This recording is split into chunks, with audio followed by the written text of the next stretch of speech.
What if history isn't just a record of facts, but a labyrinth of secrets waiting to be unraveled? Imagine standing at the edge of an ancient ruin, whispering winds carrying fragments of forgotten tales, where every stone might hold a clue to mysteries older than civilization itself. From the depths of lost cities to the echoes of legendary battles, humanity's past is woven with threads of the unexplained, stories so extraordinary they blur the line between myth and reality. And today, we're setting out on a journey through 30 of these enigmas, each one a doorway into the unknown, where history's most puzzling riddles refuse to be solved. Think of the greatest legends you've ever heard: sunken empires, vanished explorers, artifacts that defy logic. Now picture this: what if these aren't just stories? What if they're glimpses of truths we've yet to fully understand? For centuries, scholars and adventurers alike have chased these shadows, piecing together fragments of evidence that sometimes lead to more questions than answers. That's the thrill of historical mysteries. They don't just belong to the past. They tug at our curiosity, daring us to look closer, to question what we think we know. So why do these tales captivate us so deeply? Maybe it's because they remind us that the world is still full of wonder, that even in an age of satellites and science, there are stories that resist explanation. Over the next 30 adventures, we'll traverse continents and millennia, from the cryptic symbols of Easter Island to the eerie disappearances in the Bermuda Triangle. We'll meet figures who walk the fine edge between hero and myth, and explore places where the ground itself seems to hold secrets. This isn't just a recounting of facts, it's an invitation to step into the unknown, to feel the chill of discovery down your spine, and to ask, what if the greatest stories ever told aren't stories at all? Strap in, the journey begins now. The story begins with a philosopher's words echoing across 2,400 years. Plato, one of history's greatest thinkers, first described Atlantis as a powerful island nation, a utopia of towering temples and advanced engineering that sank beneath the waves in a single day and night of catastrophe. But was it a cautionary tale, a real place, or something stranger? His account is tantalizingly specific. Atlantis lay beyond the Pillars of Hercules, a civilization so grand it made war with ancient Athens before the gods punished its arrogance. Yet he never gave exact coordinates, leaving the door wide open for centuries of speculation. From the volcanic coasts of Santorini to the marshlands of southern Spain, scholars have scoured the Mediterranean for clues. Some argue Atlantis was inspired by the Minoan civilization, wiped out by a volcanic eruption around 1600 BC. Others point to the Richat structure in Mauritania, a bizarre natural formation that looks like a sunken city when seen from above. But the theories don't stop there. Across the Atlantic, wilder ideas emerge. Could Atlantis be hidden in the Caribbean, linked to the mysterious underwater formations near Bimini? Or was it swallowed by the Sargasso Sea, where compasses spin and ships vanish? Modern technology has only deepened the enigma. Satellite images reveal geometric shapes off the coast of Cuba, while sonar scans in the Azores hint at human-made structures beneath miles of ocean. Geologists debate whether a massive tidal wave or sudden crustal shift could have erased an entire island.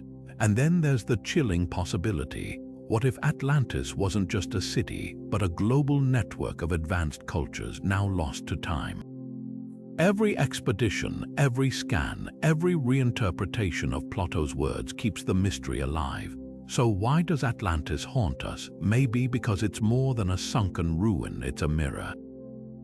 A reflection of our own fears about civilization's fragility, or a spark urging us to explore the uncharted. Whether myth or history, the search for Atlantis isn't just about finding walls under the sea.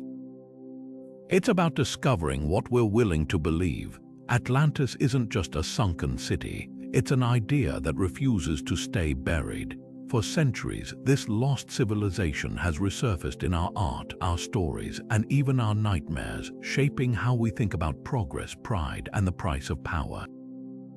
Writers and dreamers have seized Plato's tale, molding it into everything from political allegory to blockbuster spectacle. Take Jules Verne's 20,000 Leagues Under the Sea, where Captain Nemo's submarine glides past the ruins of Atlantis, or the countless comic books where it's reimagined as a high-tech empire of superhumans. The city's ruins seem to whisper the same warning across time: reach too far and the ocean will claim you too. But why does Atlantis haunt our culture so persistently? Perhaps because it's the ultimate blank slate, a mystery we can project our deepest anxieties onto. During the Cold War, it became a symbol of nuclear dread, with theorists speculating Atlanteans had mastered an energy source that destroyed them. Today, it's a favorite of pseudo-historians who link it to alien visitors or ancient global civilizations. Even Disney's animated Atlantis turned it into a parable about greed, where the pursuit of a mythical power crystal repeats the city's downfall. Every era reinvents the myth to mirror its own fears. The real magic of Atlantis, though, lies in its duality. It's both a utopia and a warning, a beacon and a gravestone. Conspiracy circles buzz with claims that elites from the Nazis to modern billionaires have searched for its secrets, hoping to harness lost technology. Meanwhile, scientists roll their eyes, yet even they can't resist framing it as a lesson in climate change or societal collapse. The city's drowning echoes our own vulnerability: rising seas, crumbling infrastructures, the uneasy sense that no civilization is invincible. So next time you see Atlantis shimmering on a movie screen or in the pages of a fantasy novel, remember, it's not just entertainment. It's a 2,000-year-old question about what happens when ambition outpaces wisdom. And as long as humanity keeps pushing boundaries, Atlantis will be there, lurking in the depths of our imagination, urging us to wonder, how far is too far? The air inside the tomb was thick with the weight of 3,000 years when Howard Carter first peered through the chiseled hole in 1922, candlelight flickering against gold.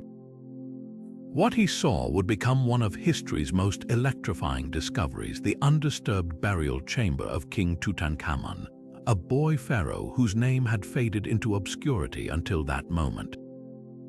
But with the glittering treasures came whispers of something darker, a curse. Within months of the tomb's opening, a string of deaths plagued the expedition team, sparking a frenzy of speculation that still lingers today.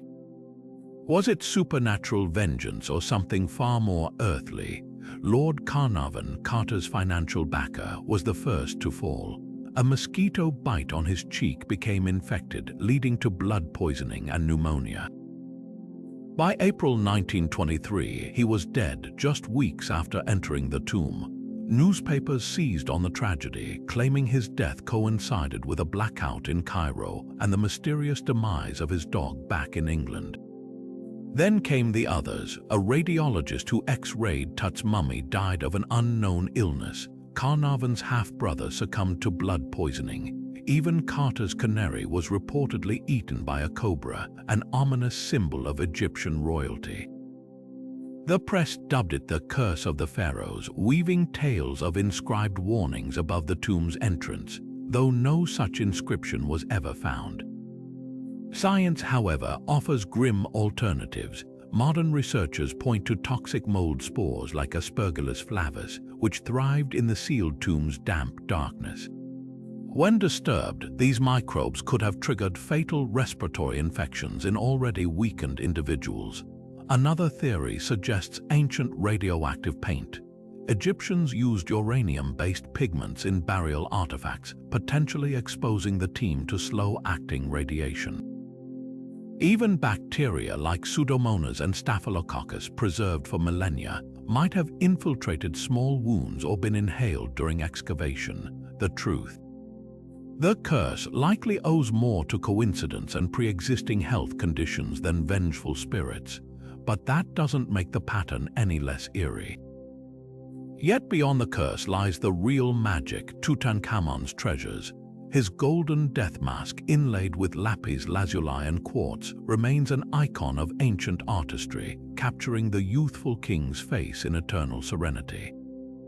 The tomb's hoard over 5,000 objects, from chariots to shabty figurines, reveals the staggering wealth and craftsmanship of Egypt's 18th dynasty.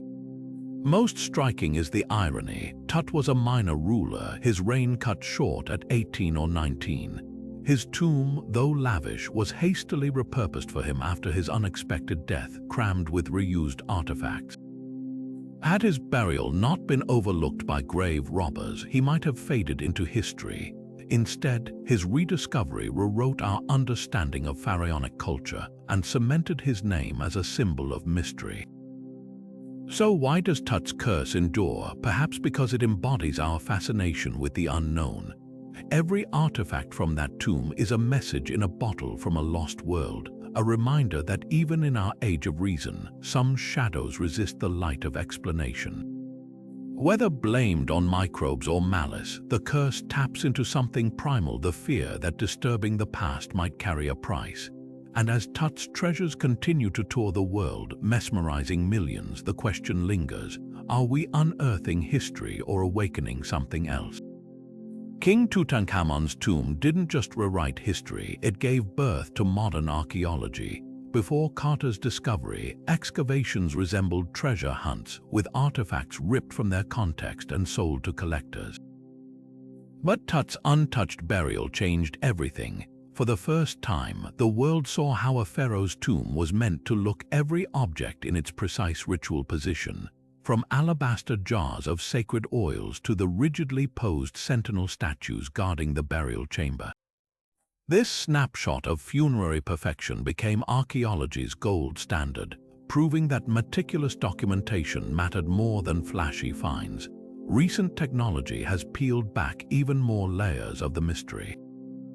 High-resolution CT scans of Tut's mummy in 2015 revealed shocking details: fractures in his skull, a shattered pelvis, and evidence that his heart, essential for the afterlife journey, was missing. Some researchers argue these injuries suggest a chariot accident during battle, while others whisper of murder. Then there's the tantalizing theory of hidden chambers. In 2016, radar scans hinted at voids behind the tomb walls, sparking rumors of Nefertiti's undiscovered burial. Though follow-up studies dismiss the claim, the possibility lingers. What if Tut's modest tomb is just the antechamber to something grander? The boy king's lineage deepens the puzzle. DNA analysis in 2010 confirmed Tut was the product of sibling marriage, likely between the controversial pharaoh Akhenaten and an unnamed sister. This inbreeding may explain his club foot and other genetic disorders found in his remains. Yet his exact place in Egypt's royal family tree remains contested. Was he Akhenaten's son or nephew? Did he rule alongside another pharaoh before taking sole power? Even his mother's identity divides scholars. Some argue she was Nefertiti, while others point to a lesser wife called the Younger Lady. Tut's greatest legacy isn't gold, it's the questions he forces us to ask. Every new scan, every reinterpretation of his short reign reminds us that history isn't set in stone. It breathes, shifts, and surprises us when we look closer. The more we learn about this seemingly minor king, the more he reshapes our understanding of Egypt's most turbulent era. Proof that sometimes the quietest voices from the past echo the loudest. The jungle whispers of gold, not just nuggets or coins, but an entire city paved with it. This was El Dorado, the Golden One, a legend so potent it drove conquistadors to madness and ruin. But behind the myth lies a startling truth. El Dorado wasn't always a place. It began as a person. The Muisca people of Colombia crowned their kings in a ritual as dazzling as it was precise. At Lake Guatavita, the newly anointed ruler would coat his body in gold dust, then plunge into the sacred waters while attendants hurled treasures after him: golden figurines, emeralds, jewelry, an offering to the gods. Spanish chroniclers, hearing fragments of this ceremony, spun it into something grander: a kingdom where gold was as common as dirt. By the 1500s, the hunt was on. Gonzalo Pizarro led 6,000 men into the Amazon, hacking through vines in search of a city that shimmered in their dreams. Most died of disease or starvation, their bones lost to the green hell. Walter Raleigh tried twice, bankrupting himself and ultimately losing his head when he failed to deliver the golden prize to England. Even as expeditions crumbled, the legend grew, morphing from a gilded king to a hidden metropolis, then to an entire empire. Maps from the era show El Dorado drifting across South America like a mirage, sometimes in the Andes, sometimes deep in the Guiana highlands, always just out of reach. Modern archaeology paints a different picture. The Muisca were indeed master goldsmiths, crafting intricate tunjos, small votive figures, using a technique called lost wax casting. Their gold wasn't hoarded but circulated in sacred exchanges, binding communities together. Lake Guatavita, when dredged in the 19th century, yielded a handful of artifacts, suggesting the rituals were real but the scale exaggerated. Then came the real bombshell. In 2010, satellite imagery revealed what might be the ruins of a vast, organized settlement in Colombia's remote Sierra Nevada terraces, roads, and circular plazas hidden under centuries of vegetation. Was this the city conquistadors glimpsed in fragments? The irony is delicious. El Dorado did exist, just not as the Spaniards imagined. Instead of a single golden metropolis, there were thriving cultures like the Tairona and Muisca, whose goldwork expressed spiritual beliefs, not greed.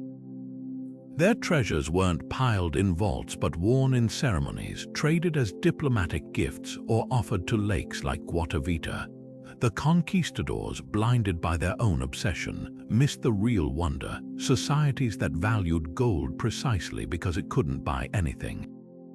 It was a bridge to the divine, not a currency. So why does El Dorado still beckon? Perhaps because it's the ultimate metaphor for the folly of obsession, the distortion of desire. Even today, treasure hunters comb the jungle with high-tech gear, convinced the city awaits discovery. But the truth may be simpler and sadder. The gold was never the point. It was always about what we project onto it, a blank canvas for our own restless longing. The real El Dorado isn't hidden in the earth. It's the story we can't stop telling ourselves over and over, as shiny and elusive as ever. El Dorado didn't vanish with the conquistadors, its shape shifted, slipping into our books, films, and collective imagination like a ghost. DreamWorks' The Road to El Dorado paints the city as a lively paradise of laughter and gold, where two roguish adventurers stumble into a utopia untouched by greed. It's a whimsical take, but beneath the animated splendor lies a darker truth. The movie mirrors centuries of distortion. The real Muisca rituals were sacred, yet Hollywood turned them into a backdrop for comedy, their spiritual significance sanded down for a child-friendly plot. Even so, the film accidentally stumbles onto something profound. The indigenous people guarding El Dorado aren't fools. They're the ones who outsmart the invaders, a quiet nod to resilience buried under layers of slapstick. Literature twists the legend further. In Candide, Voltaire's satirical El Dorado is an enlightened kingdom where gold is so commonplace it's worthless, a direct jab at Europe's obsession with wealth.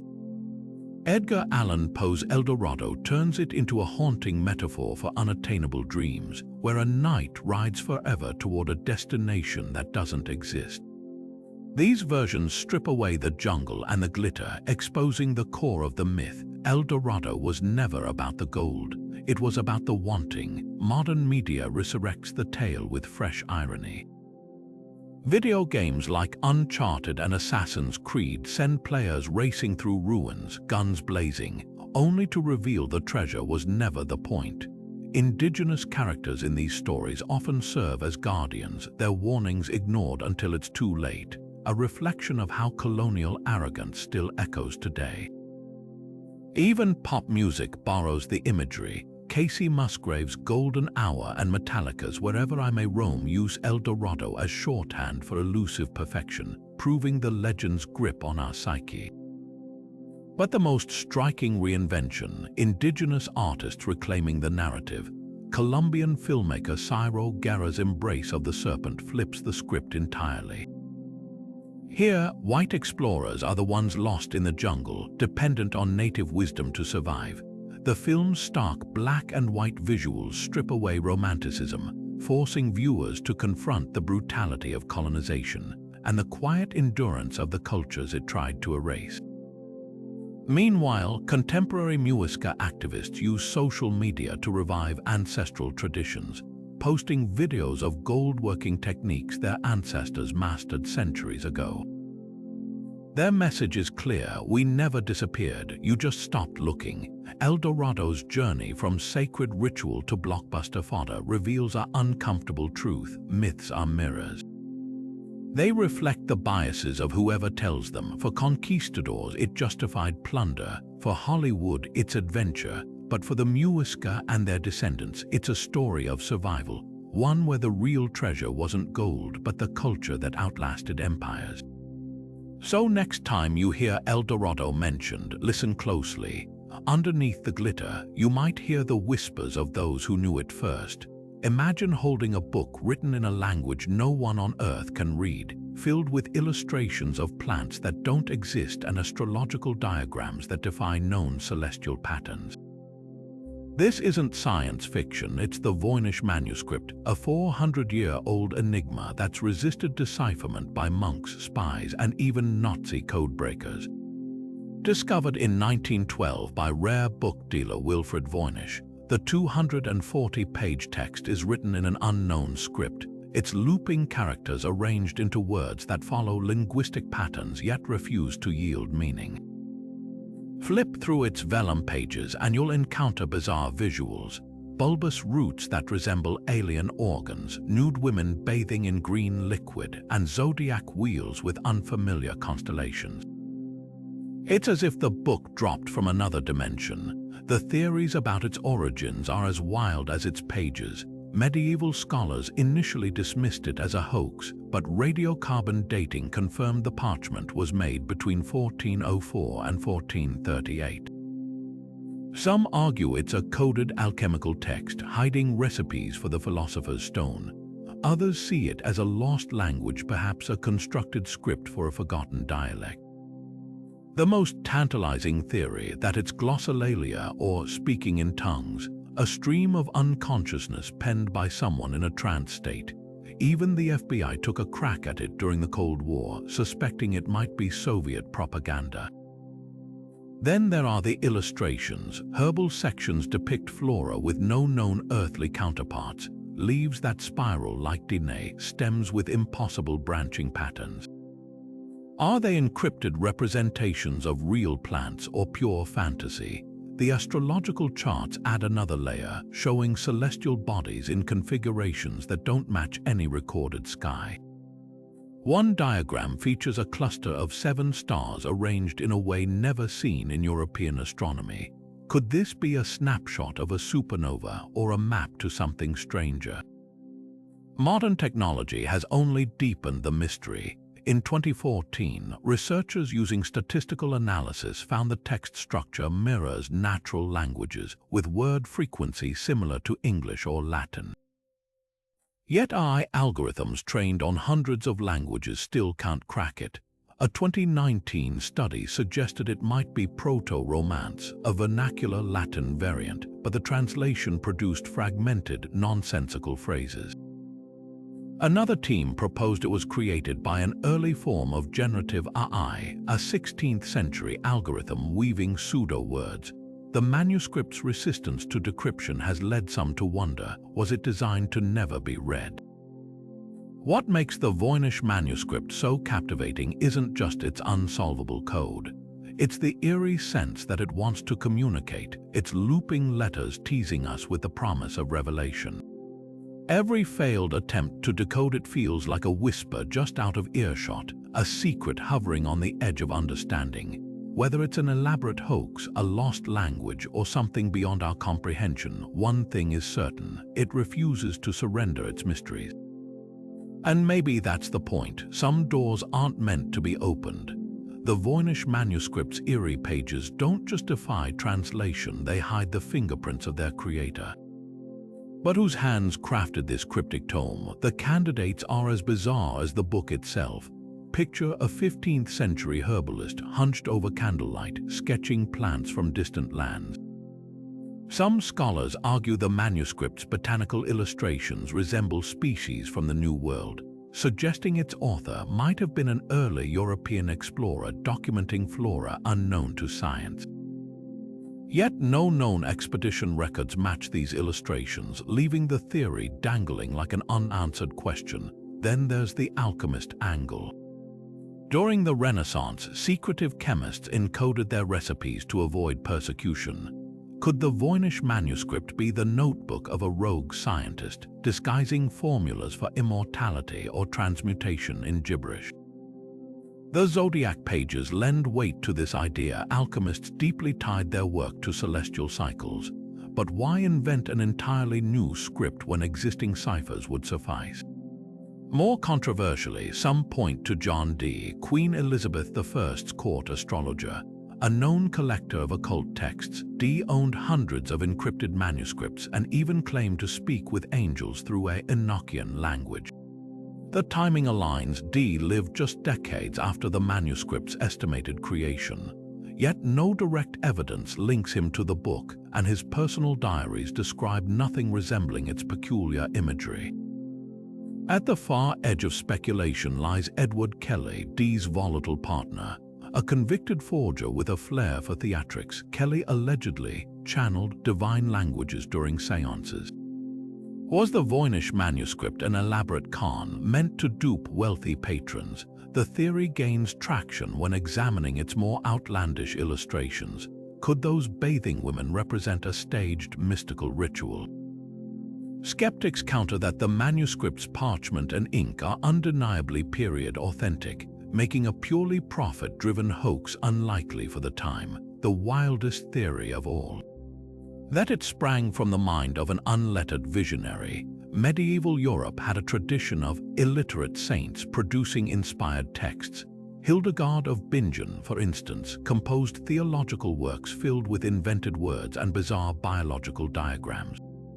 Could the manuscript be the product of a similar ecstatic state? A stream of consciousness mistaken for code? What keeps the Voynich manuscript spinning through centuries of debate is the unsettling possibility that all these theories could be wrong. Its resistance to categorization taunts our love for neat historical narratives.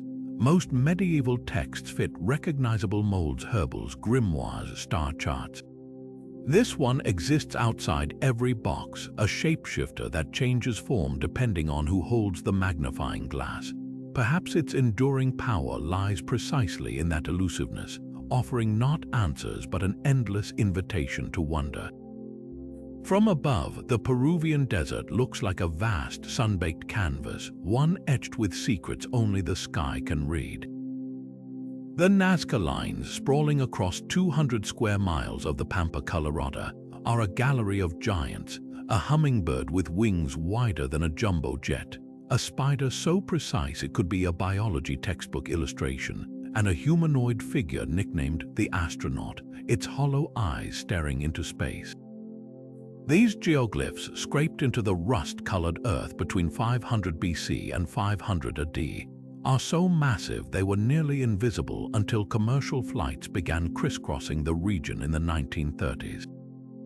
A pilot glancing down saw what generations of farmers had missed: lines stretching for miles, forming shapes that only made sense from hundreds of feet in the air. But why would a pre-Columbian culture create art they couldn't see? Early researchers like German mathematician Maria Reich dedicated their lives to finding answers. Reich, armed with little more than a broom and unwavering conviction, spent decades clearing debris from the lines, documenting their alignments with solstices and constellations. Her work fueled the astronomical calendar theory that the Nazca were celestial mapmakers using the desert as a giant observatory. Others argue the lines marked underground water sources vital in one of Earth's driest regions. Then there's the fringe idea that refuses to die. Were these landing strips for ancient astronauts, as Erich von Däniken claimed in 1968? The theory crumbles under scrutiny. Why would advanced beings need crude runways? But its persistence reveals how the lines ignite our wildest speculations. Drone technology has revolutionized the search for answers. In 2019, Peruvian archaeologists using drones discovered 50 new geoglyphs hidden in nearby hills, some predating the Nazca culture by 1,000 years. These earlier designs, often humanoid and smaller, suggest the tradition began with the Paracas people, who may have used the lines for ritual processions. LiDAR scans now reveal buried pathways connecting geoglyphs, hinting at pilgrimage routes. Meanwhile, AI analyzes the lines' patterns, searching for hidden mathematical codes that might explain their precision. How did the Nazca draft such colossal, symmetrical designs without aerial guidance? Experiments show they might have used scaled-down models and simple grids, proof of ingenuity, not alien intervention. Yet as we uncover more, the lines face modern threats. Illegal mining, off-road vehicles, and climate change-driven dust storms erode the fragile topsoil. In 2020, a truck driver ignored warning signs and plowed through 3 geoglyphs, leaving scars that may never fully heal. Conservationists now deploy moisture-absorbing polymers to stabilize the soil, while drones monitor damage in real time. The irony is profound. Technology both saves the lines and exposes them to more visitors than ever before. The Nazca Lines endure not just as archaeological wonders, but as a mirror to our own curiosity. They defy simple explanation, straddling the line between art, science, and spirituality. Every new discovery, a previously hidden whale geoglyph, a connection to mountain springs, adds another layer to the puzzle. Perhaps their true purpose was always multifaceted, part celestial clock, part sacred path, part communal identity etched into the earth. They remind us that some mysteries aren't meant to be solved, only marveled at, a desert whisper from a civilization that still has much to teach us. The Nazca didn't just carve lines into the desert, they wove their survival into the very fabric of the land. Imagine standing in one of Earth's driest regions, where rain might not fall for years, yet knowing exactly where to dig to find water. For the Nazca, the geoglyphs weren't mere art, they were part of a sacred dialogue with the elements, a desperate dance with a merciless climate. Recent excavations revealed trenches beneath some lines, funneling precious groundwater to agricultural terraces. These weren't random scratches, they were maps, prayers, and engineering blueprints rolled into one. Ritual and necessity blurred in Nazca life. Archaeologists have uncovered ceramic vessels near the lines, painted with motifs of sprouting plants and supernatural beings, likely used in ceremonies begging the gods for rain. The famous hummingbird glyph with its long beak aligns with the direction of mountain springs, as if pointing the way to life-saving aquifers.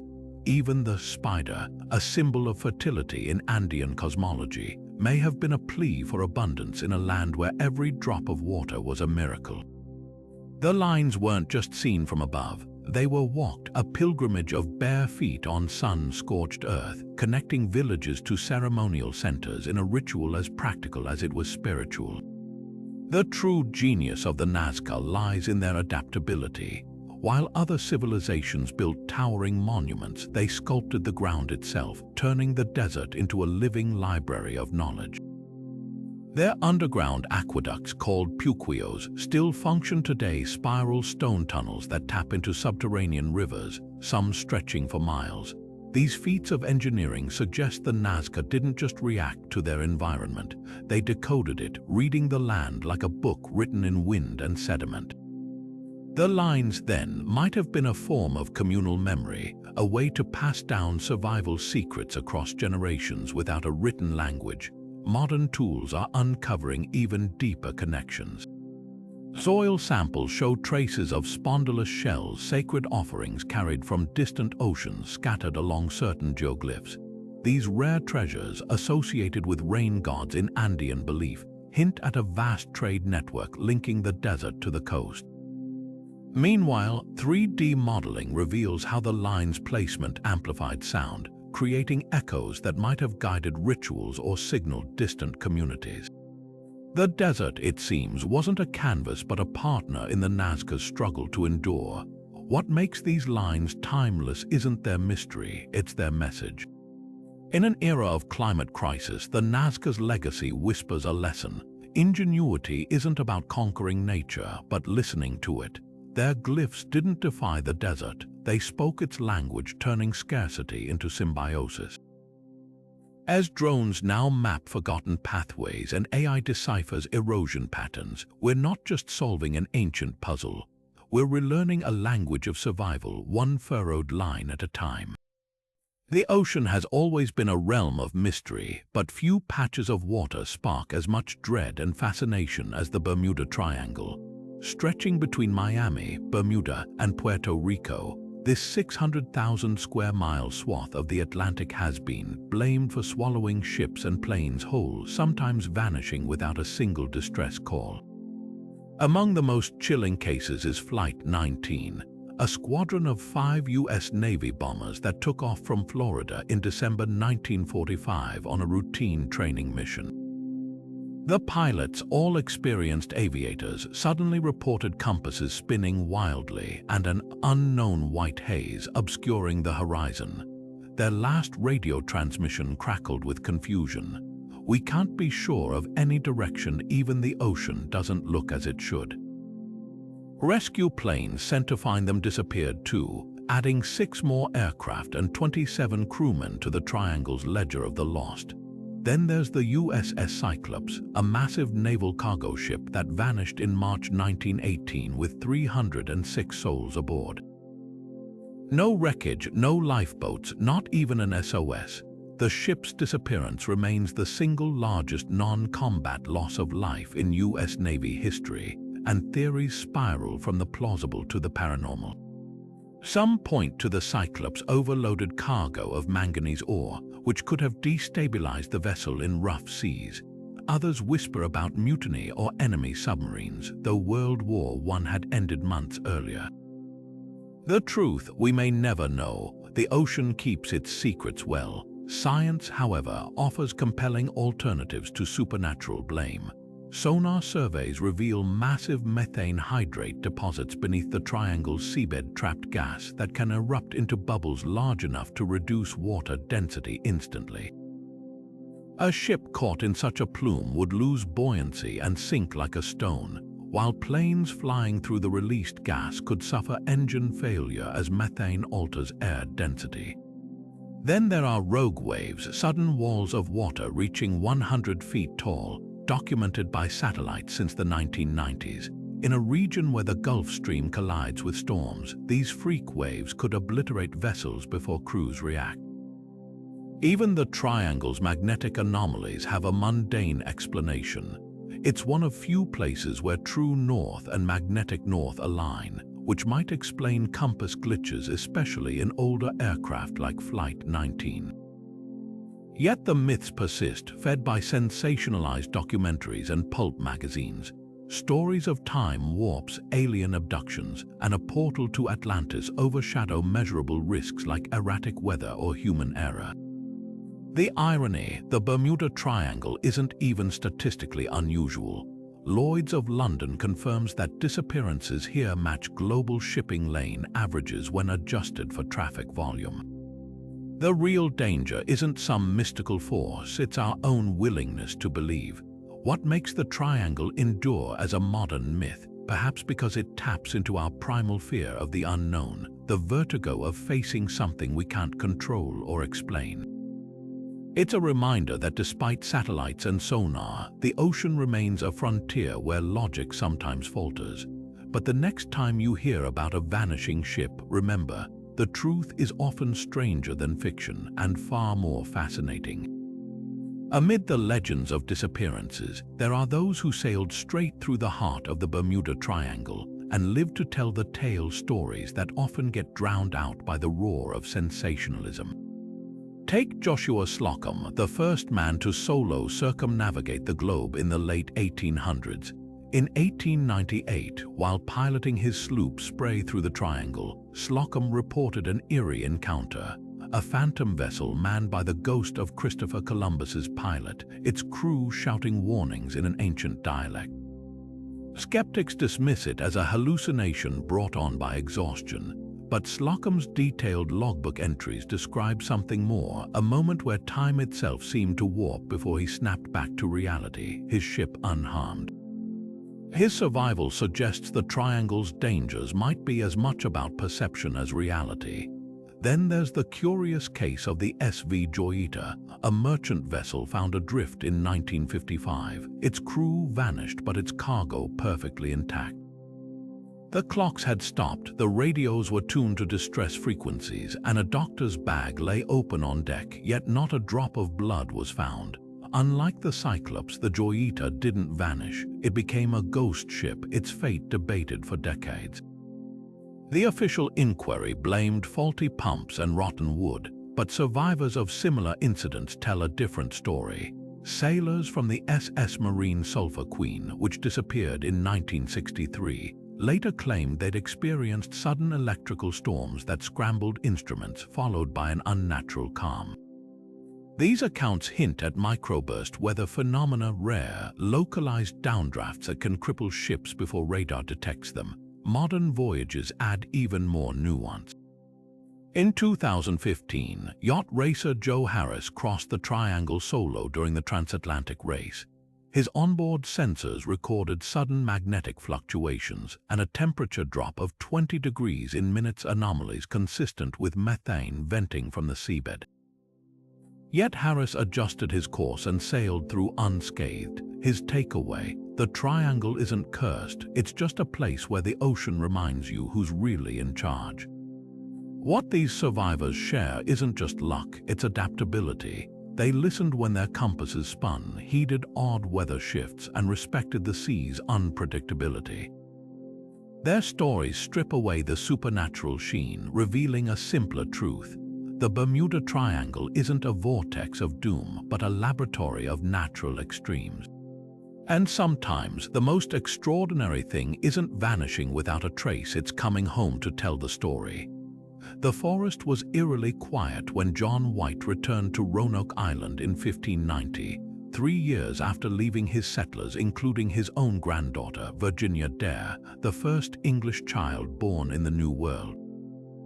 He found the colony abandoned, the houses dismantled with military precision, and only a single clue carved into a wooden post, Croatoan, no cross, the agreed-upon distress signal.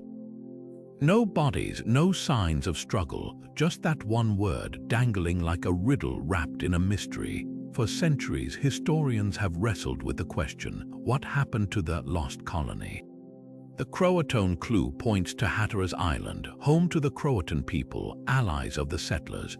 Some believe the colonists, starving and desperate, integrated with the tribe, a theory bolstered by legends among modern Lumbee Indians who claim descent from English settlers.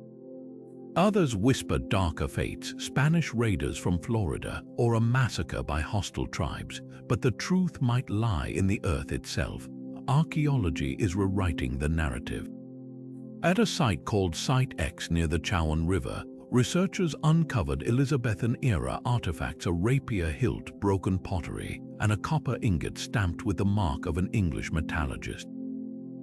These finds suggest a splinter group from Roanoke may have traveled 50 miles inland, possibly seeking shelter with the Chowanoke people. Meanwhile, on Hatteras Island, digs have yielded a gun flint, a 16th century signet ring, and a slate writing tablet, artifacts that wouldn't exist without sustained contact between Europeans and Native Americans. The most tantalizing clue, a map. White's original colony sketch, examined under ultraviolet light in 2012, revealed a hidden patch, a tiny, four-pointed star labeled Fort over what's now modern-day Bertie County. Could this have been the settlers' planned fallback position? Excavations there uncovered shards of Surrey, Hampshire border ware, a type of English pottery used only by early colonists. The plot thickens when you consider oral histories from the Tuscarora, who describe light-skinned ancestors living among them before the tribe migrated north. What makes Roanoke endure isn't just the mystery, it's what it reveals about cultural survival. The colonists didn't just vanish, they likely adapted, trading their European tools for indigenous knowledge. The real tragedy isn't their disappearance, but the centuries of dismissal that framed native societies as incapable of integrating outsiders peacefully. Roanoke's legacy isn't a ghost story, it's a testament to humanity's oldest skill, reinvention in the face of the unknown. Roanoke wasn't just a failed colony, it was a cautionary tale that rewrote the rules of European expansion in America. When Sir Walter Raleigh's settlers vanished, their disappearance sent shockwaves through England, exposing the brutal realities of the New World. Previous attempts, like the short-lived French colony at Fort Caroline in 1564, had ended in bloodshed, but Roanoke's mystery was different. It wasn't conquered, it simply dissolved, leaving behind questions that haunted future expeditions. By the time Jamestown's founders set sail in 1607, they carried the ghost of Roanoke with them, along with hard lessons about preparation, diplomacy, and the limits of European control. The contrast between the two colonies is striking. Roanoke's settlers, led by John White, arrived with aristocratic dreams but little practical survival skills.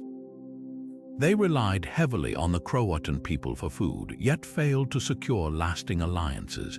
When White returned to England for supplies, war with Spain delayed him for 3 years, a fatal gap that might have sealed the colony's fate. Jamestown's leaders, by contrast, studied these mistakes. They brought skilled laborers like blacksmiths and carpenters, stockpiled provisions, and, at least initially, tried negotiating with the Powhatan Confederacy. But even then, Jamestown teetered on the edge of collapse during the starving time of 1609 to 1610, when colonists resorted to cannibalism. The difference: Jamestown had one thing Roanoke lacked, a relentless supply line. England, stung by Roanoke's failure, doubled down on funding and ships, ensuring Jamestown's survival despite horrific odds. Roanoke's shadow also shaped how colonists viewed indigenous peoples. Earlier encounters had been marked by naive assumptions. The Roanoke settlers expected Native Americans to submit to English authority, a miscalculation that bred distrust. By Jamestown's era, pragmatism replaced idealism.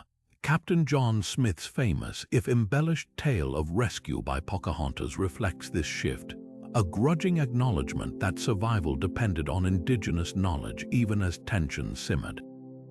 Archaeological evidence from both colonies tells the same story. European artifacts found in Native American villages suggest trade, theft, or assimilation, proof that the boundaries between savior and savage were far blurrier than history books admit. The most enduring legacy of Roanoke, though, might be psychological. Its disappearance became a propaganda tool, fueling England's rivalry with Spain. Pamphlets of the era spun the colony's fate as a Spanish plot or a divine test, galvanizing public support for further colonization. Investors in the Virginia Company used Roanoke's mystery to pitch Jamestown as a second chance, one they wouldn't squander. And when Jamestown nearly failed anyway, it wasn't abandoned. The lesson was clear: retreat was no longer an option. So why does Roanoke still fascinate us? Because it's the origin story of America's colonial psyche, a mix of resilience, hubris, and unanswered questions. Every vanished settler's name, every artifact buried in Carolina soil, whispers the same truth: the New World was never empty, and its history was never just written by the winners. It was forged in moments like Roanoke, where ambition met the unknown and left only a single word carved into wood. Digging for treasure isn't just child's play, not when the prize might be buried 60 feet beneath an island shrouded in 2 centuries of obsession. Welcome to Oak Island, a speck of land off Nova Scotia where fortunes have been spent, lives lost, and imaginations hijacked by the legend of the Money Pit. It all started in 1795, when teenager Daniel McGinnis stumbled upon a circular depression in the ground. its edges lined with flagstones and marked by an old ship's pulley dangling from an oak tree. To him, it screamed pirate treasure. What he couldn't have known was that this hole would become history's most expensive wild goose chase, swallowing the hopes and bank accounts of everyone from Franklin Roosevelt to reality TV stars. Early excavators hit bizarre obstacles straight out of an Indiana Jones script. At 30 feet down, they uncovered a layer of oak logs. 10 feet later, a platform of coconut fiber, impossible in this climate, hinting at far-flung origins. Then came the real kicker. 90 feet down, workers reportedly struck stone inscribed with cryptic symbols, promising 40 feet below, 2 million pounds lie buried. But before they could reach it, seawater flooded the shaft overnight. Later digs revealed an elaborate system of booby-trapped tunnels, engineered to unleash ocean water if disturbed. Who builds this kind of security? The theories spiral: pirates like Captain Kidd, Knights Templar fleeing with the Holy Grail, or perhaps Marie Antoinette's lost jewels smuggled out during the French Revolution. Modern tech has only deepened the enigma. In 2014, drilling samples detected traces of gold and silver deep underground. Sonar scans picked up what might be metal chests or natural mineral deposits, no one sure. The History Channel's The Curse of Oak Island has turned the hunt into a spectacle, with brothers Rick and Marty Lagina deploying excavators and diving teams to chase every lead. Yet despite centuries of effort, the pit keeps its secrets. Skeptics argue the evidence is either planted or misinterpreted. The coconut fiber could be packing material from old ships, the flood tunnel's natural limestone fissures. Even the famed inscribed stone vanished in the 1950s, leaving only questionable transcriptions behind. So why does the myth endure? Maybe because Oak Island isn't about treasure at all. It's a mirror to our own stubbornness, a testament to how badly we want to believe in hidden fortunes just beyond reach. Every shovel that bites into that cursed dirt isn't just digging for gold, it's proving that the thrill of the hunt outweighs the cost. And as long as that pit keeps swallowing dreams, someone somewhere will keep coming back for more. Oak Island isn't just a hole in the ground, it's a financial black hole. The Lagina brothers, stars of The Curse of Oak Island, have reportedly poured millions into their quest, employing ground-penetrating radar, underwater drones, and even a 70-foot steel caisson to stem the relentless flooding. Yet after years of excavation, the only certainty is the bill. Their story mirrors a pattern. Since the 1800s, treasure hunters have bankrupted themselves chasing Oak Island's myth, from the Truro Company's failed efforts in 1849 to the tragic death of 4 men in the Money Pit in 1861. The math is brutal. Expeditions routinely cost hundreds of thousands, sometimes millions of dollars, while the sum total of recovered treasure, a handful of Spanish coins and a lead cross of dubious origin. But why do people keep investing? Because the real currency here isn't gold, it's possibility. The island operates on the same psychology as a lottery ticket. For every skeptic pointing out the lack of hard evidence, there's a true believer whispering, what if the next dig is the one? This tension fuels a cottage industry, book deals, TV contracts, and guided tours for tourists wielding metal detectors. Even failures turn profit when packaged as entertainment. The History Channel series, now in its 11th season, proves that audiences will happily watch men in muddy boots sift through dirt for hours, clinging to the chance, however slim, of a eureka moment. The economics of treasure hunting reveal a darker truth. For every high-profile expedition like Oak Island, there are countless lesser-known digs quietly draining bank accounts. Take the hunt for Forrest Fenn's hidden chest in the Rocky Mountains, which lured thousands into the wilderness between 2010 and 2020. While one lucky finder eventually pocketed the $1 million prize, others spent fortunes on gear, travel, and even legal fees after trespassing on protected land.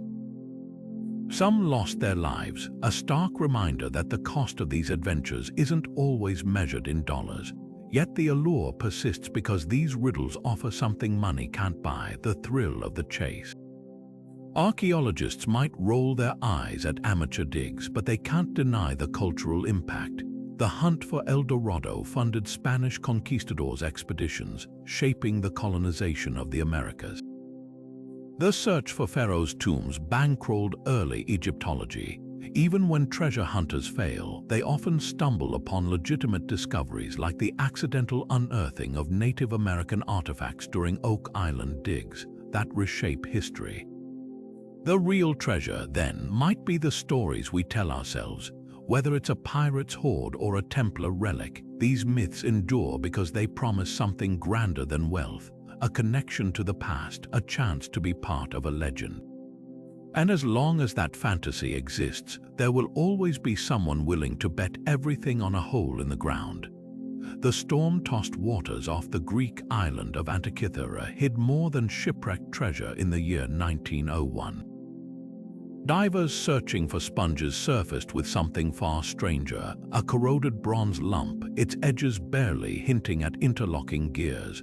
What they'd found was no mere artifact, but a time capsule of ancient genius: the Antikythera mechanism, a 2,000-year-old device so advanced it rewrote history's understanding of Hellenistic technology. At first glance, the mechanism resembles a clockwork nightmare: fragments of 37 meshed gears, some with teeth finer than a millimeter, packed into a case no larger than a shoebox. But when researchers painstakingly reconstructed its function using X-ray tomography, the truth emerged: this was an astronomical computer of staggering precision. Turn its hand-cranked input, and dials would whirl into motion, predicting solar eclipses to the hour, tracking the 4-year cycle of Olympic Games, and even modeling the erratic orbit of the moon with a pin-and-slot mechanism that accounted for celestial irregularities. The craftsmanship was so exact that modern engineers admit some components couldn't be replicated without computer-guided tools, yet here it was, crafted 2 centuries before Christ. The mechanism's sophistication raises a chilling question: why did such technology vanish for over a millennium? Ancient texts offer glimpses. Cicero wrote of a similar device built by Archimedes, and the Byzantine mathematician Proclus referenced spheres that mimicked the heavens. But no other physical examples survived. Some scholars blame the collapse of the Hellenistic world, where centers like Alexandria's great library housed irreplaceable knowledge. Others point to the Roman Empire's focus on practical engineering over theoretical science. The darkest theory: that devices like the Antikythera mechanism were intentionally destroyed, either by early Christians who saw them as pagan divination tools, or by emperors who feared their power to predict events might undermine authority. Modern discoveries continue to rewrite the story. In 2022, researchers analyzing the mechanism's eclipse prediction calendar noticed something astonishing. Its calculations accounted for corrections made by Babylonian astronomers centuries earlier. This wasn't just Greek ingenuity. It was the product of a connected ancient world where knowledge flowed between Mesopotamia, Egypt, and the Aegean. Even more tantalizing are traces of another, similar device mentioned in recovered Syracusan ship logs, suggesting the Antikythera might not have been unique. What makes this corroded bronze box so captivating isn't just its engineering, it's the glimpse of a lost technological path. If devices like this were common in antiquity, how might history have changed if that knowledge hadn't been interrupted? The mechanism stands as both a triumph and a warning, proof that brilliance can flicker out as suddenly as it ignites, leaving only fragments for later generations to puzzle over and wonder what else might have been. The task of rebuilding the Antikythera mechanism from fragments has become a modern obsession, with teams of scientists, engineers, and historians dedicating years to reverse engineering its secrets. In 2006, a breakthrough came when high-resolution X-ray scans revealed hidden inscriptions and gear functions invisible to the naked eye. These scans exposed tiny Greek letters, a user manual etched in bronze guiding operators through eclipse predictions and planetary movements. Armed with this data, researchers at University College London constructed a functional replica in 2021 using techniques available to ancient Greeks: hand-cut gears, precision-fitted axles, and painstaking calibration. Their model, housed in a wooden case just like the original, doesn't just mimic the device, it breathes with the same rhythmic ticking of celestial motion, its dials aligning with the heavens as they would have 2 millennia ago. But why go through this painstaking process when computer simulations could achieve the same result? The answer lies in the act of making. By physically reconstructing the mechanism, researchers uncovered design choices no digital model could reveal. The UCL team discovered, for instance, that the device's creator used a complex array of layered gears to account for the Moon's elliptical orbit, an innovation predating Kepler's laws of planetary motion by 1800 years. Even more astonishing, the mechanism's eclipse predictions relied on Babylonian arithmetic rather than Greek geometry, proving the ancient world's scientific networks were far more interconnected than previously assumed. Not all reconstructions agree, though. Another team at the Aristotle University of Thessaloniki built a competing model in 2018, arguing the original mechanism had even more gears, possibly modeling Mercury and Venus's orbits. Their version includes a revolving black and white marble ball to show lunar phases, an elegant touch that hints at how visually stunning the original must have been. These competing interpretations highlight a tantalizing truth: we may never know the full extent of the device's capabilities. Like trying to guess the features of a smartphone from just its broken screen, each reconstruction offers only a glimpse of the genius behind the original. The implications ripple beyond archaeology. If ancient Greeks could craft such precise mechanisms, what other technologies have been lost to time? Historians now speculate that devices like the Antikythera weren't unique. They might have been the iPhones of their era, produced in workshops and owned by wealthy scholars. References in classical texts to celestial spheres and moving models of the sky suddenly take on new weight. Even Archimedes' legendary sphere that mimicked the heavens mentioned by Cicero might have been a predecessor to the Antikythera. This wasn't just a tool, it was a testament to a civilization that saw the cosmos as a clockwork puzzle waiting to be solved. Perhaps the most humbling lesson lies in the materials. The mechanism's bronze gears resisted corrosion long enough to be found, but what about devices made of wood or organic compounds? They'd have crumbled to dust, leaving no trace. The Antikythera might be the rare survivor of a technological tradition we've only begun to appreciate. Every turn of its reconstructed gears whispers the same haunting question: how much brilliance has time erased? And what might we rediscover next? The Atlantic was calm that December morning in 1872 when the crew of the Dei Gratia spotted the Mary Celeste adrift near the Azores. Something was wrong. The brigantine's sails were tattered but still set, her hull seaworthy, her cargo of industrial alcohol intact. Yet not a soul remained aboard. No signs of struggle, no lifeboats missing, just an eerie stillness, as if the 10 people who'd been on that ship had simply dissolved into the salt air. The captain's logbook lay open on his desk, the last entry dated 9 days prior with no hint of distress. A single clue teased investigators: a sword slash on the rail, an a frayed rope trailing in the water. Theories erupted like storm waves. Early rumors whispered of piracy, but nothing had been stolen, not the 6 months' worth of food in the galley, not the crew's personal belongings, not even the gold watch in the captain's quarters. Others blamed the alcohol fumes. Barrels of denatured ethanol could have leaked, creating an explosion risk that prompted a panicked evacuation. But if so, why abandon ship so hastily when no fire or damage was found? A more chilling possibility emerged from marine biologists. Underwater earthquakes near the Azores can produce infrasound frequencies too low for human ears but known to trigger irrational terror in animals.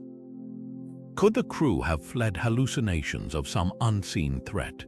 The Mary Celeste's legend grew because it wasn't just a mystery, it was a blank canvas.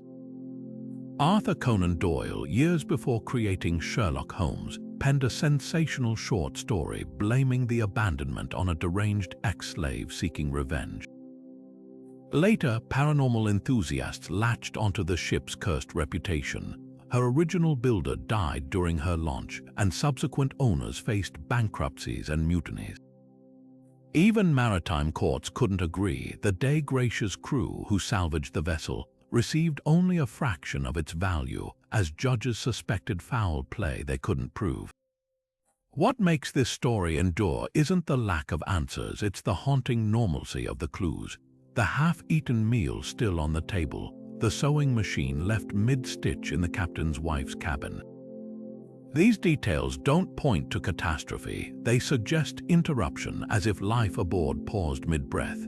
Modern simulations show a sudden, small tsunami could have slapped the hull, making the crew believe the ship was sinking. But by the time they realized their mistake, currents had carried the lifeboat away.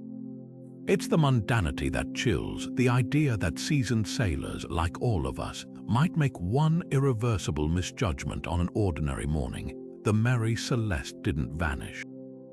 She became something far more unsettling, a ghost ship with all the lights still on. The Mary Celeste didn't just vanish, it sailed straight into the pages of literature, becoming the blueprint for every eerie ghost ship tale that followed. Arthur Conan Doyle, still a decade away from creating Sherlock Holmes, seized the mystery in 1884 with his sensational short story J. Habakkuk Jeffson's statement, his version twisted reality into gothic horror. A vengeful ex-slave poisoning the crew, cryptic messages scrawled in blood, and a captain vanishing into the mist. Doyle's tale was so convincing that newspapers reprinted it as fact, forcing him to admit it was fiction, proof of how easily the Mary Celeste's blank slate invited wild invention. But Doyle wasn't alone. The ship's legend seeped into maritime lore, inspiring tropes we still see today. Take Ghost Ship, the 2002 horror film where an ocean liner reappears decades after disappearing, its corridors haunted by slaughtered passengers. The parallels are unmistakable: the untouched meals, the lingering sense of interrupted life, the rope trailing into the sea like an unfinished thought. Even Pirates of the Caribbean's Flying Dutchman owes a debt to the Mary Celeste's legacy, a vessel cursed to sail forever with a crew neither living nor dead. The real power of these stories isn't their scares, it's what they reveal about our fears. The Mary Celeste represents the ultimate uncanny, a world frozen mid-action, violating the natural order of cause and effect. Doyle understood this instinctively. By weaving racial panic and supernatural hints into his version, he tapped into Victorian anxieties about unchecked revenge and the unknown. Modern adaptations amplify different dreads. Ghost Ship's emphasis on corporate greed mirrors millennial distrust of institutions, while Triangle 2009 uses time loops to explore futility, the horror of being trapped in a story that won't end. Yet the most haunting retelling might be the one we'll never see. The Mary Celeste's final moments defy narrative logic. No heroics, no villainy, just absence. That's why it endures. Every fictionalized account, from pulp magazines to the X-Files, is an attempt to impose order on the inexplicable, but the ship herself resists. She remains what she's always been, a silent vessel drifting between fact and folklore, reminding us that some mysteries refuse to be solved, only imagined. The streets of Strasbourg trembled with an unnatural energy in July 1518, as if the city itself had been cursed to move against its will. It began with one woman, Frau Trophia, stepping into the square and beginning to dance. Not the measured steps of a celebration, but a frenzied, uncontrollable jerking that lasted for days. Within a week, 34 others had joined her. By month's end, nearly 400 people writhed under the summer sun, their feet bloody, ribs fractured from exertion, some collapsing dead from sheer exhaustion. Authorities scrambled for answers. Physicians declared overheated blood, prescribing more dancing to burn it off, and musicians and guild dancers were hired to accompany the afflicted, a remedy that only fueled the chaos. The clergy saw darker forces at work, demonic possession requiring exorcisms and pilgrimages to saintly shrines. Modern science offers grim alternatives. One leading theory points to ergot poisoning, a fungus that grows on damp rye and contains compounds similar to LSD. When ingested, it can trigger violent muscle spasms and hallucinations, symptoms eerily matching contemporary accounts. Yet ergotism usually brings gangrene and convulsions, not coordinated movement. Another explanation hinges on mass psychogenic illness, a form of collective hysteria where stress manifests physically. Strasbourg had been drowning in famine and plague. The dancing may have been a desperate release valve for societal trauma. The darkest twist, some historians argue the plague wasn't spontaneous at all. Records suggest many dancers were poor, possibly coerced into performing for alms by those profiting from the spectacle. What makes the dancing plague unforgettable isn't just its strangeness, it's the window it offers into how cultures process suffering. Medieval Europe saw bodies as battlegrounds between divine and demonic, while today we frame such events through neuroscience or sociology. Yet both interpretations share a common thread: the human need to impose meaning on the inexplicable. The dancers of Strasbourg didn't just collapse from fatigue, they collapsed the boundary between biology and belief, leaving us to wonder when the mind rebels who dictates the rhythm. The streets of Strasbourg may seem worlds apart from our hyper-connected age, but the psychology behind the dancing plague pulses through modern society in startling ways. Consider the viral challenges sweeping TikTok waves of participants copying dangerous stunts like the Blackout Challenge or the Milk Crate Climb, where social validation overrides self-preservation. Just as 15th century dancers couldn't stop their bodies from moving, today's digital crowds often lose agency to algorithmic peer pressure. Neuroscientists call this mirror neuron overload, where repetitive exposure to certain actions primes the brain to replicate them involuntarily. The same neural pathways that once compelled medieval villagers to dance now drive teens to swallow Tide Pods for likes. Mass psychogenic illness hasn't vanished, it's just evolved new vectors. Financial trading flaws see irrational exuberance spark stock bubbles, while conspiracy theories spread like cognitive wildfires through online forums. The mechanisms mirror Strasbourg's chaos: a stressed population, a compelling narrative, and the dopamine hit of collective participation. During the 2020 toilet paper shortages, shoppers didn't hoard because of logic, they mimicked others' panic, their amygdala screaming, "If everyone's doing it, I must too." Modern medicine has a term for this: nocebo effect, where negative expectations manifest real symptoms, just as medieval dancers believed themselves cursed into motion. Yet there's a crucial difference. Strasbourg's dancers had no framework to understand their ordeal, while today's participants often recognize and even lean into the absurdity. Flash mobs and Harlem Shake videos prove we've learned to weaponize collective behavior for entertainment. The darker side emerges in events like the 2011 London riots, where opportunistic looting spread through mimicry, or QAnon's digital witch hunts, where isolated individuals coalesce into a single-minded horde. Social media hasn't invented mass hysteria, it's simply given it infinite replication tools, turning local outbreaks into global pandemics of the mind. What links these phenomena across centuries isn't just biology, it's storytelling. The dancing plague persisted because it fit medieval Europe's narrative of demonic forces. Today's viral frenzies thrive on different myths: the rebel, the insider, the antihero. Understanding this thread might be our best defense. When the next collective mania erupts, whether in town squares or trending hashtags, recognizing it as the latest chapter in an ancient story could be the key to stepping off the dance floor. Deep in the Siberian wilderness, a morning in June 1908 shattered with the force of 1,000 suns. At 7:17 a.m., reindeer herders near the Podkamennaya Tunguska River saw the sky split open, a blinding blue-white fireball streaking through the atmosphere before erupting in a cataclysm that flattened 80 million trees across 800 square miles. The explosion, estimated at 10 to 15 megatons, sent shockwaves circling the globe twice. Windows shattered 400 miles away. Londoners reported midnight skies so bright they could read newspapers outdoors. Yet when scientists finally reached the remote epicenter 19 years later, they found no crater, no molten rock, just a haunting radial pattern of scorched, uprooted trees pointing away from ground zero like spokes on a broken wheel. Theories spiraled from the plausible to the extraordinary. The leading explanation, a 60-meter-wide stony asteroid or comet fragment vaporizing 5 miles above Earth, a phenomenon now called an airburst. Without a solid impact, the energy dispersed horizontally, creating that signature devastation without leaving a dent in the Earth. But not everyone bought the cosmic explanation.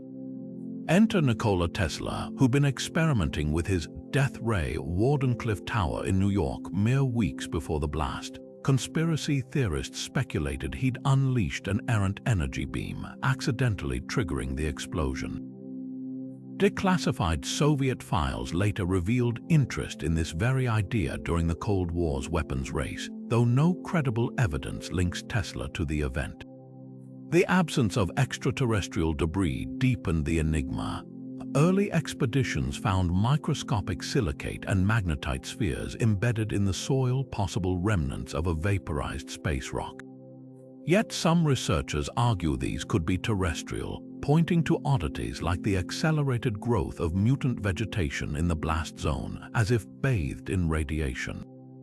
The strangest twist came in 2007 when Italian scientists claimed nearby Lake Chico might be a fragment impact crater, though most geologists dismiss this, noting its pre-existing appearance on old maps. What makes Tunguska unforgettable isn't just the scale of destruction, it's the chilling precedent it sets. Had the explosion occurred 4 hours later, Earth's rotation would have placed populous Europe in its crosshairs, potentially wiping out a major city. Today, NASA, a planetary defense coordination office, monitors near-Earth objects, citing Tunguska as a wake-up call. Yet the event's ambiguity lingers like the strange, phosphorescent clouds observed worldwide for nights after the blast, a reminder that some forces remain beyond our control or comprehension. Whether cosmic coincidence or something stranger, Tunguska stands as a monument to nature's capacity for sudden, incomprehensible violence and humanity's endless quest to make sense of the inexplicable. Tunguska wasn't just a fluke, it was a wake-up call written in fire across the Siberian sky. A century after that explosion, NASA, a planetary defense coordination office, scans the cosmos with a vigilance that would have seemed like science fiction in 1908. Their catalog now tracks over 30,000 near-Earth objects, some as wide as skyscrapers, any one of which could deliver a Tunguska-level punch or worse. Take the asteroid 2019 OK, a football field-sized rock that zipped past Earth in July 2019 at just 45,000 miles away. Astronomers spotted it mere days before its closest approach. Had it struck, the blast would have been 30 times more powerful than Hiroshima. The tools to prevent catastrophe are evolving from telescopes to tactical systems. NASA's DART mission in 2022 proved humanity could nudge an asteroid off course, slamming a spacecraft into Dimorphos at 14,000 miles per hour and shortening its orbit. But what about the ones we don't see coming? The Chelyabinsk meteor in 2013, a mere 17 meters wide, exploded over Russia with the force of 30 Hiroshima bombs, shattering windows and injuring 1,500 people. Unlike Tunguska, this one was caught on dashcams, a visceral reminder that space doesn't announce its arrivals. private initiatives like the Asteroid Institute's Thor algorithm now sift through old telescope data, uncovering hidden threats in archival images. Meanwhile, the Vera Rubin Observatory in Chile, set to go live in 2025, will scan the entire southern sky every 3 nights, spotting faint objects that older systems miss. Yet funding gaps persist. Congress allocates barely $150 million annually to planetary defense, less than the budget of a single fighter jet. The irony stings. We can track city killers, but only if we choose to look. The legacy of Tunguska isn't just about past destruction, it's about future preparedness. Every near miss, from 2014 HQ-124, which slipped inside the Moon's orbit in 2016, to the close shave of Apophis in 2029, reinforces a chilling truth: Earth orbits in a cosmic shooting gallery. The difference now is that we're no longer blindfolded. Whether through gravity tractors, kinetic impactors, or lasers, humanity is slowly learning to dodge the universe's bullets. But as Tunguska taught us, luck isn't a strategy, and the clock is always ticking. The Shroud of Turin lies folded in its bulletproof case in Italy's Cathedral of St. John the Baptist, its faint sepia image of a crucified man staring blankly through centuries of devotion and debate. To millions of believers, this 14-foot linen cloth is the very fabric that wrapped Christ's body, imprinted with his likeness through some divine alchemy. To skeptics, it's an elaborate medieval forgery, its mysteries unraveled by science.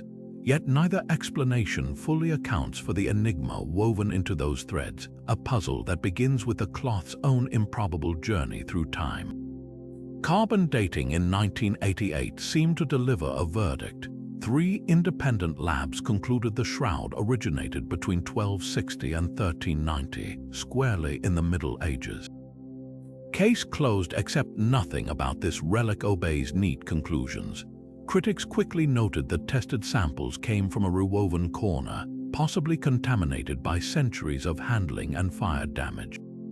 The shroud survived a blaze in 1532, when molten silver from its reliquary scorched through folded layers, leaving symmetrical burn marks still visible today. Could those repairs have skewed the results? Later studies using alternate methods, analyzing pollen grains matching Middle Eastern flora, or detecting traces of limestone unique to Jerusalem's tombs, pulled the timeline backward, suggesting the cloth could indeed hail from 1st century Judea. The debate rages because the shroud exists at the intersection of faith and forensics, where every test answers one question and spawns 3 more. Then there's the image itself. No paint, no pigment, but a delicate discoloration only micrometers deep, as if the fibers were chemically altered by some fleeting force. Scientists have tried replicating it for decades. Some propose a primitive photographic technique using a medieval camera obscura, though no lens of that era could achieve such precision. Others suggest a corpse wrapped in myrrh and aloes might have triggered a Maillard reaction, the same browning that sears bread crusts, yet no lab has reproduced the shroud's 3-dimensional encoding, where darker tones correspond to clothed-body distance.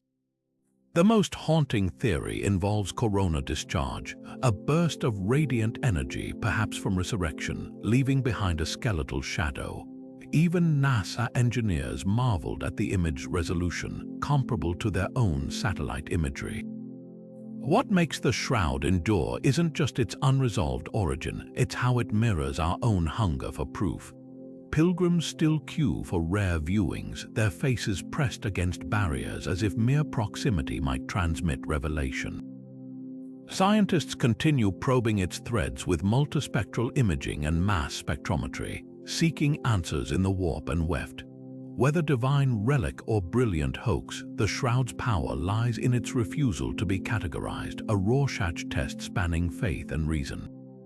It asks not just what happened, but why we need to believe it, a question as old as the image itself, woven into every frayed edge and unresolved thread. For those who kneel before it, the Shroud of Turin isn't merely an artifact, it's a sacred bridge between the crucifixion and the resurrection, a tactile connection to the divine. Pilgrims who have pressed their hands against its display case describe an almost electric reverence, as if the image's silent gaze carries the weight of 2 millennia. The Vatican, while never officially declaring it authentic, treats the shroud with solemn veneration, allowing rare public exhibitions that draw millions. In 2015, Pope Francis called it an icon of love, emphasizing its spiritual message over forensic debates. This tension between faith and proof is precisely what makes the shroud so potent. It exists in a space where belief begins, where science steps back, where the unexplained becomes a vessel for the sacred. Skeptics, armed with microscopes and spectral analysis, approach the cloth with cooler scrutiny. Historian Joe Nickell, who replicated a similar image using medieval rubbing techniques, argues the shroud fits a pattern of relic forgeries from an era when churches competed for pilgrims' donations. He points to the Bishop Pierre d'Arces's 14th century letter accusing an artist of faking it, a damning account often overshadowed by later devotion. Yet even critics concede the shroud's craftsmanship is extraordinary. The image's anatomical precision, the correct placement of crucifixion wounds, the realistic flow of blood suggests an artist with unlikely expertise for the Middle Ages, when most depictions of Christ showed crude, symbolic injuries rather than medically accurate trauma. The battleground now lies in advanced imaging technology. In 2018, researchers at Italy's Institute of Crystallography applied new spectroscopic methods, detecting nanoparticles of blood and creatinine, a compound associated with severe trauma embedded in the fibers. These findings clashed directly with the carbon dating results, reigniting debates about the shroud's age. Meanwhile, textile experts note the cloth's complex herringbone weave matches first-century Jewish burial practices, not medieval European looms. The contradictions pile up like layers of dust on the relic itself. Each test that supports authenticity seems countered by another that undermines it, leaving the shroud suspended in a limbo between eras. Perhaps the most fascinating research comes from the intersection of art and science. Artist Luigi Garlascelli created a replica using acid oxidation and linen pressed against a bas-relief sculpture, producing an image eerily similar to the shroud's. Yet his method couldn't replicate the cloth's three-dimensional data, encoding the way darker tones correspond to distances between body and fabric, a feature that baffled even NASA engineers in the 1970s. This duality, the possibility of human artistry combined with inexplicable precision, keeps the debate alive. What neither side can deny is the shroud's power as a cultural mirror. For believers, it validates faith with physical evidence. For skeptics, it embodies humanity's timeless urge to materialize the transcendent. And for scientists, it's the ultimate cold case, a puzzle where every answer unlocks new questions. Whether divine imprint or medieval masterpiece, the shroud endures because it speaks to something deeper than proof. It taps into our need to touch the ineffable, to hold mystery in our hands and decide for ourselves what it means. The letters arrived like clockwork, taunting investigators with their mix of arrogance and eerie precision. Between 1968 and 1969, the self-proclaimed Zodiac Killer terrorized Northern California, claiming 5 confirmed victims, though he boasted of 37, and sending a series of cryptograms to local newspapers that turned his murders into a sickening game. What made Zodiac unforgettable wasn't just the brutality, but the ciphers, 4 coded messages that transformed him from a mere killer into a myth. 3 remain unsolved to this day, their secrets locked behind combinations of symbols, crosshatches, and Greek letters that have defied decades of scrutiny from the FBI, military cryptographers, and amateur sleuths alike. The most infamous of these, the 340-character cipher dubbed Z340, was cracked relatively quickly by a high school teacher and his wife, no less. Its contents chilled the public. "I like killing people because it is so much fun," but the other 3, Z13, Z32, and the gruesome Halloween card cipher resist all attempts. Z13, just 13 characters long, should have been simple. Instead, it's a maddening puzzle, too short for frequency analysis, yet too complex for basic substitution. Some researchers think it might be a cipher within a cipher, requiring multiple layers of decoding. Others argue it's pure gibberish designed to waste investigators' time. Then there's the suspect gallery, a rotating cast of characters as enigmatic as the codes themselves. Arthur Lee Allen, a former schoolteacher with a Zodiac brand watch, was the prime suspect until DNA evidence cleared him posthumously. Ross Sullivan, a mentally unstable librarian with a fascination for codes, matched witness sketches eerily well. Even Ted Kaczynski, the Unabomber, was briefly considered until his writings proved wildly different in style. The lack of closure fuels speculation. Was Zodiac a lone operator or part of a dark network? The killer's own letters hint at a grandiosity bordering on delusion, referencing the most dangerous game and comparing himself to the slave in the Mikado, waiting to be freed by death. What makes this case endure isn't just the unsolved murders, it's the democratization of the hunt. In 2020, an international team of hobbyists calling themselves the Zodiac Ciphers Group claimed a breakthrough on Z13, using a cipher wheel method to extract the phrase, "My name is." Followed by garbled letters, the FBI hasn't confirmed their findings, but the attempt went viral, proving the public's obsession hasn't waned. Online forums dissect every slant of handwriting, every possible anagram. Podcasts replay the killer's taunting phone calls to police.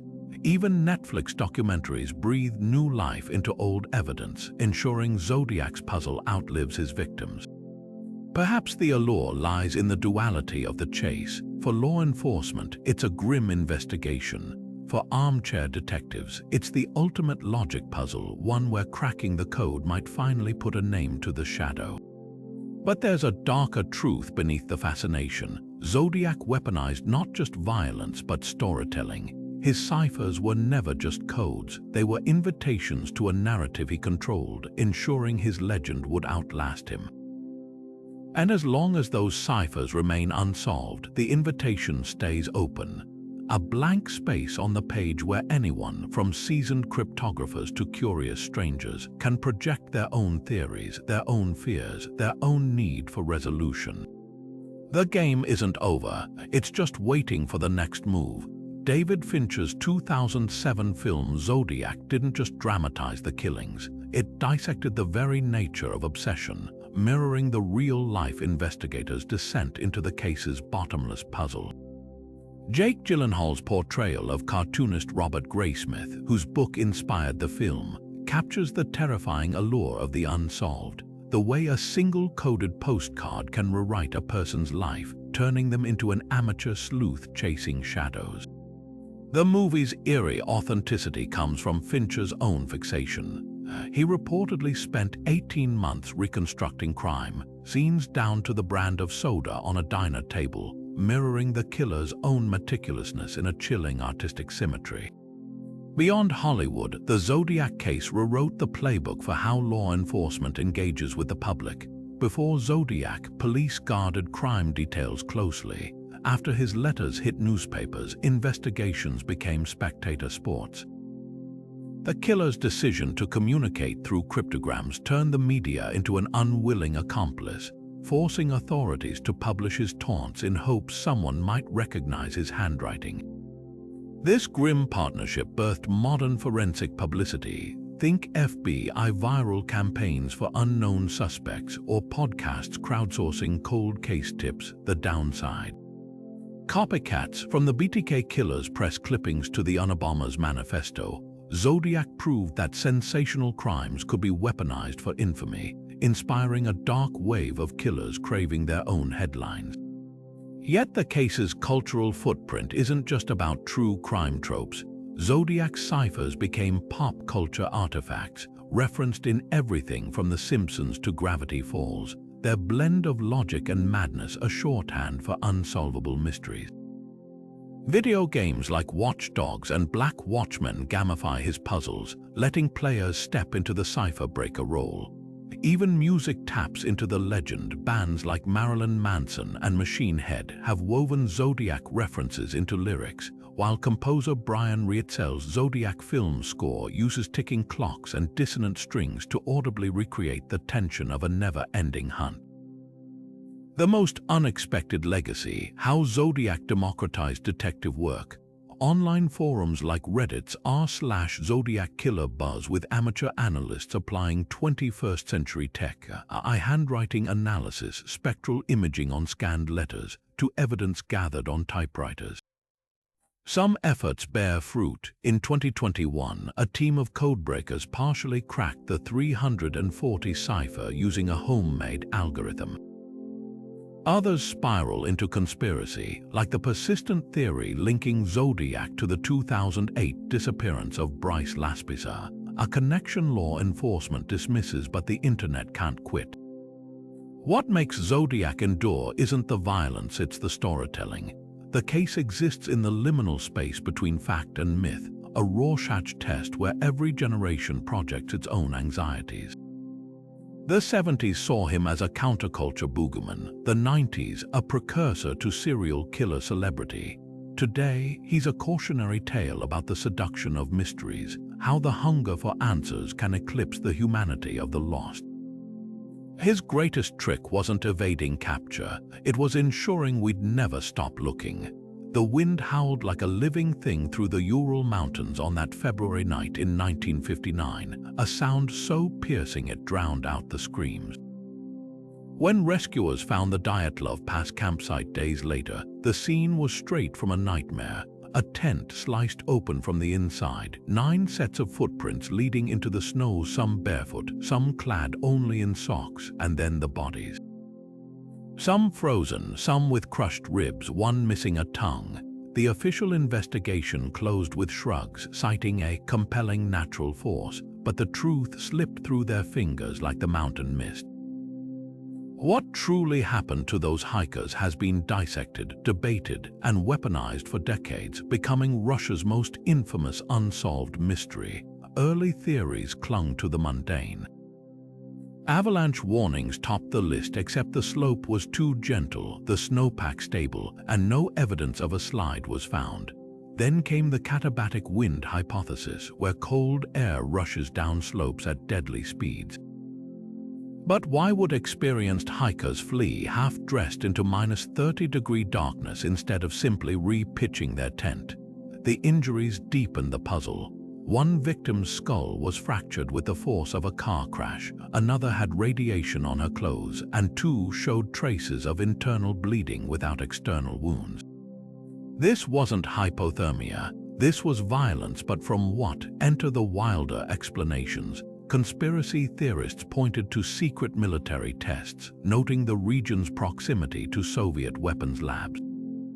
Infrasound, low-frequency noise from undisclosed experiments, could theoretically induce panic and organ rupture.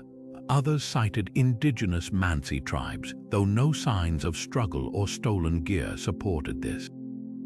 Then came the Yeti enthusiasts, brandishing blurry photos of large tracks near the bodies, later debunked as knee prints from rescuers, the darkest theory.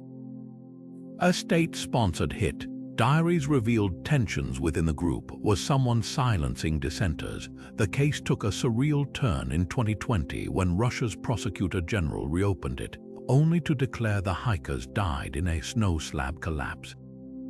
Their proof, computer models showing freak wind conditions, could have created a slab of snow that fell, not slid. Critics pounced. The injuries didn't match, and why flee instead of digging out? The timing also raised eyebrows. This closure came just as amateur investigators were gaining traction with new evidence. Perhaps the most haunting clue emerged years later. A roll of film recovered from a victim's camera, showing shadowy figures near tree line in the final hours. Enhanced scans hint at possible flares in the distance. Were they signaling for help or fleeing something unseen? The Dyatlov Pass incident refuses to be buried because it's more than a tragedy. It's a Rorschach test for our deepest fears of nature's ruthlessness, of government secrecy, of the unknown lurking just beyond the firelight.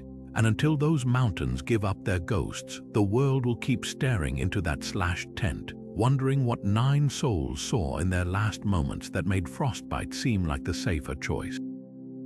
The Dyatlov Pass tragedy didn't just haunt the pages of history, it rewrote the rulebook for wilderness survival. Before those 9 hikers vanished into the Ural Mountains, expeditions often relied on grit and intuition rather than standardized safety measures. But in the decades that followed, their grim legacy forced a reckoning in how we prepare for the unknown. One of the most immediate changes, the adoption of mandatory check-in systems. Rescue teams now use satellite beacons and GPS locators, ensuring no group disappears without a trace like the Dyatlov party did for weeks. Modern hikers might grumble about bureaucracy, but these protocols stem directly from that frozen nightmare in 1959. Proof that even the most experienced adventurers can fall victim to nature's unpredictability. Gear innovations exploded in response to the mystery. The hikers' decision to slash their tent and flee half-dressed baffled investigators, but it also exposed critical flaws in cold weather equipment. Today's mountaineering tents feature reinforced anchoring systems and emergency exits that won't collapse under snow loads, while heated clothing technology, once the stuff of science fiction, keeps core temperatures stable even in -50-degree conditions. Perhaps most telling is the evolution of avalanche safety.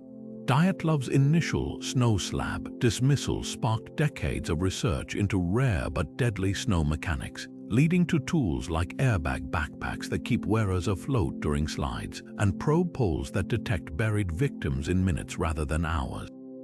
The tragedy also reshaped how we train for emergencies.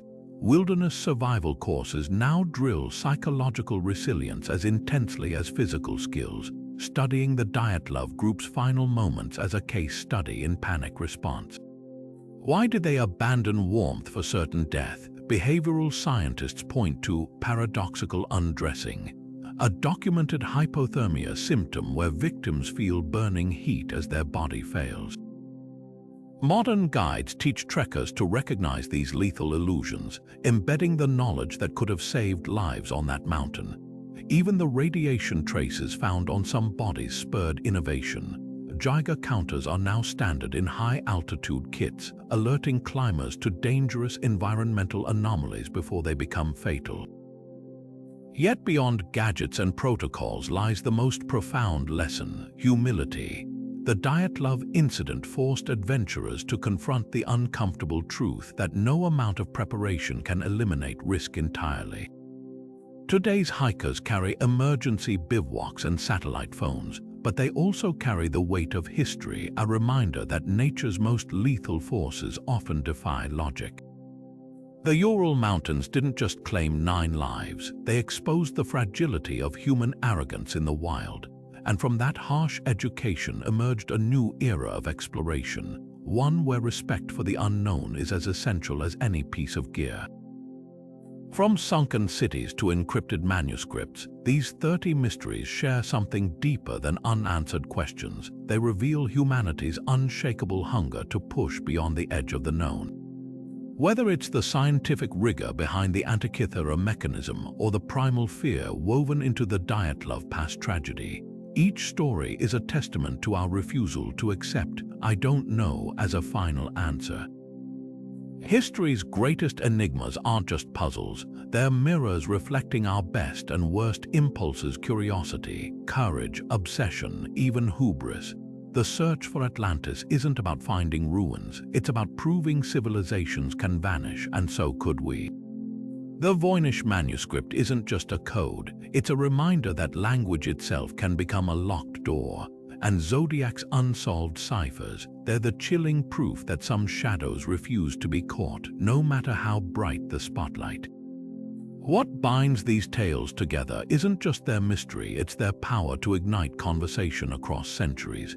The same questions that kept medieval scholars awake now fuel Reddit threads and lab experiments. That's the magic of the unexplained. It doesn't belong to any one era.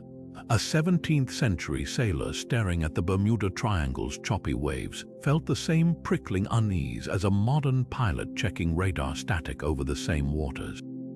These stories endure because they're not relics, they're invitations. Every broken cipher, every satellite image of a lost city, every artifact pulled from a glacier is another page in a global detective story we're all writing together. Now it's your turn. Which of these mysteries lingers in your thoughts long after the screen fades? Maybe it's the raw terror of the dancing plague, or the quiet elegance of the Nazca Lines, or perhaps one we didn't cover, whispering from the edges of history.